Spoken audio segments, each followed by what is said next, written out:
2006 সালে অধ্যাপক ডক্টর মোহাম্মদ ইউনূসের শান্তিতে নোবেল প্রাপ্তিতে তৎকালীন প্রধানমন্ত্রী বিএনপি চেয়ারপারসন বেগম খালেদা জিয়ার ভূমিকা ছিল বলে দাবি করেছেন সুপ্রিম কোর্টের আইনজীবী ব্যারিস্টার মোহাম্মদ রুহুল কুদ্দুস কাজল।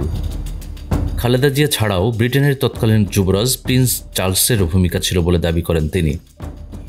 নিজের ভেরিফাইড ফেসবুক আইডিতে দেয়া পোস্টে রুহুল কুদ্দুস কাজল এসব দাবি করেন। ডক্টর মোহাম্মদ ইউনূসের নোবেল প্রাপ্তিতে বেগম খালেদা জিয়া ও প্রিন্স চার্লসের ভূমিকা প্রত্যক্ষদর্শীর বর্ণনা শিরোনামে দেয়া ব্যারিস্টার কাজলের পোস্টটিতে বলা হয়, বান্ডেল থাকলে প্রতি সেনমানিতে টাকা বাঁচবে।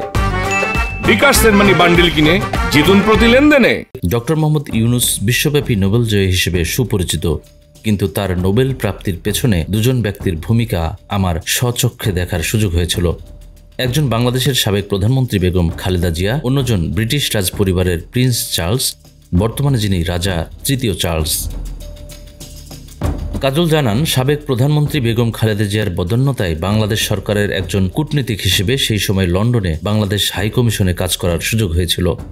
2003 সালের সেপ্টেম্বর থেকে 2006 সালের অক্টোবর পর্যন্ত তিনি হাইকমিশনের দ্বিতীয় সচিব ছিলেন।